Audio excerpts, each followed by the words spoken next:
Under NSC 10-1, an executive coordination group was established to review but not approve covert project proposals. Why? Because if you've ever read or known anything about President Truman, he was a mean little guy, and he didn't believe in trusting everybody else to do the right thing, and he kept the power solidly in his hands. He did not give it to anyone.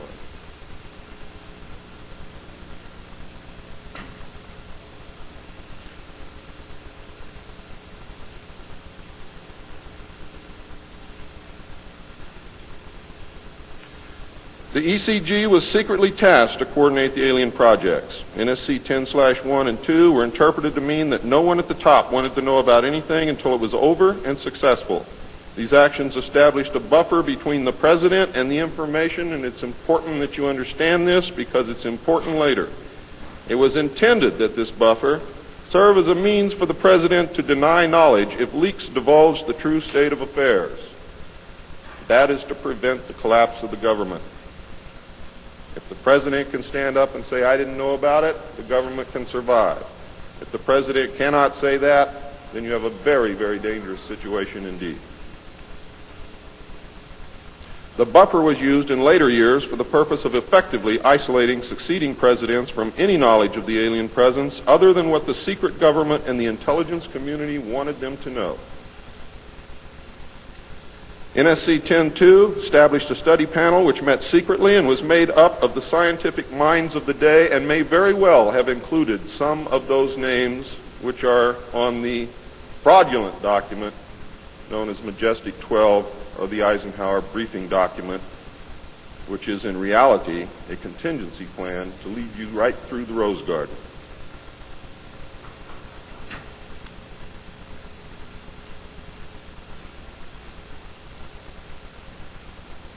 The study panel was not called MJ-12. In fact, the study panel was never called MJ-12. Another NSC memo, NSC 10/5, further outlined the duties of the study panel. These NSC memos and secret executive orders set the stage for the creation of MJ-12 only 4 years later. Now it gets nasty. Secretary of Defense James Forrestal began to object to the secrecy. He was a very idealistic and religious man who believed that the public should be told. When he began to talk to leaders of the opposition party and leaders of the Congress about the alien problem, he was asked, which is a polite way of saying you're fired, to resign by Truman. He expressed his fears to many people and rightfully believed that he was being watched and that his life was threatened.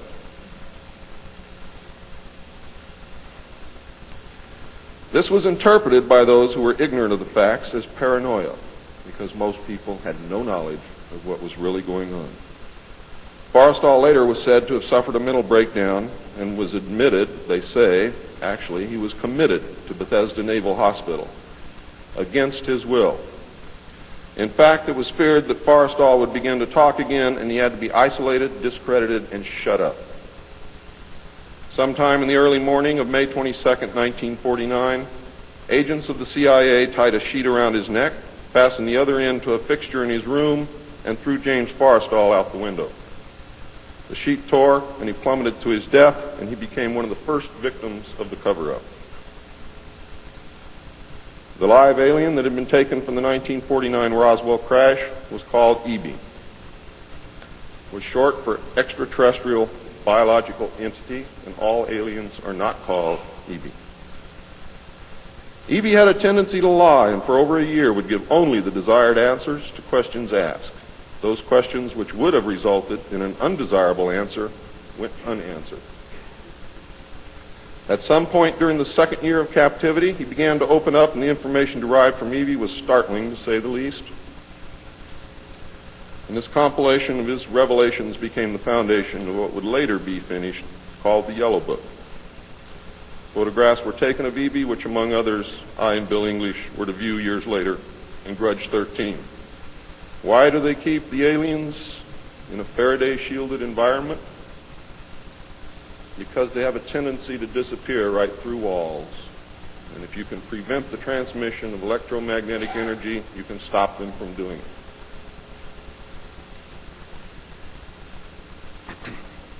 In late 1951, Evie became ill. Medical personnel had been unable to determine the cause of Evie's illness and had no background from which to draw. Evie's system was chlorophyll-based, and he processed food into energy much the same as plants. Waste material was excreted almost exactly the same as plants. It was decided that an expert in botany was called for. A botanist, Dr. Guillermo Mendoza, was brought in to try and help him recover. Those of you who have been looking for him on medical lists will not find him there. He was a PhD in botany. Dr. Mendoza worked to save Evie until mid-1952 when Evie died. Dr. Mendoza eventually, according to the information that I read, became the expert on at least this type alien biology. In a futile attempt to save Evie and to try and gain favor with this technological superior alien race, the United States began broadcasting a call for help early in 1952 into the vast regions of space. If you know they're better than you, and if you know they can lick you, you better try and be friends with them, and that's what this effort was all about. The call went unanswered, but the project continued as an effort of good faith.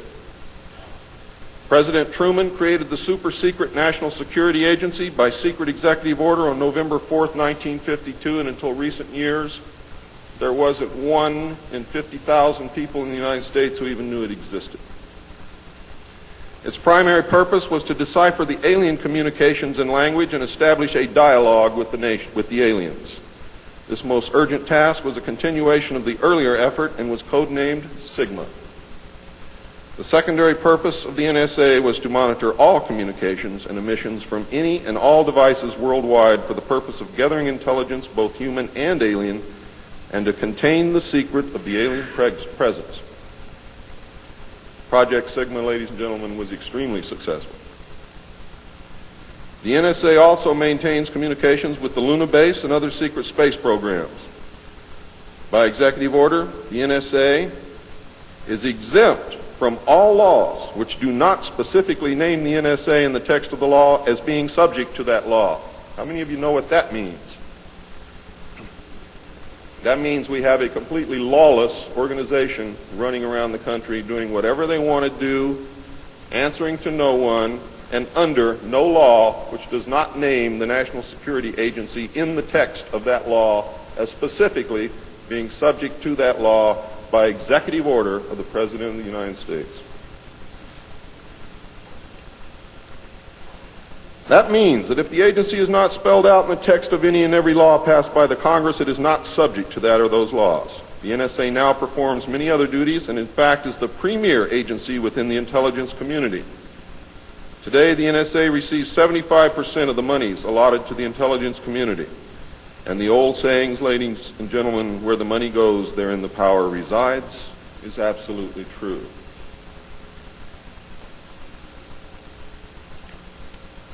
The DCI today is mainly a figurehead. He is in charge of the CIA. The CIA does have many functions which are useful to this country and some which are deadly to us. The DCI, of course, is in charge of that agency. But he is not, as everyone thinks, the head of the intelligence community. That position really and truthfully lies with the director of the National Security Agency. The primary task of the NSA is still alien communications, but now includes other alien projects as well. President Truman had been keeping our allies, including the Soviet Union, informed of the developing alien problem since the Roswell recovery.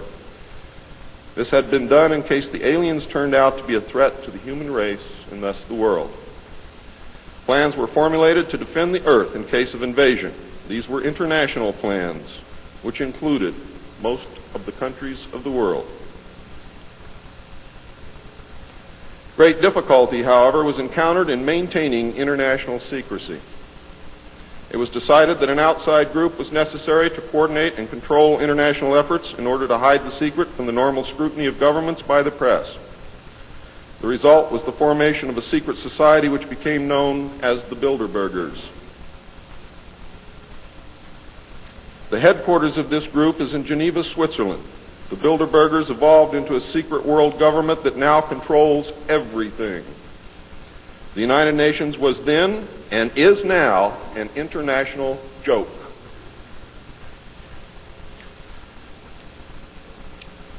In 1953, a new president occupied the White House. He was a man used to a structured staff organization with a chain of command. His method was to delegate authority and rule by committee. He made major decisions, but only when his advisors were unable to come to consensus, and when he was in the Army, he was known as the diplomat. He was very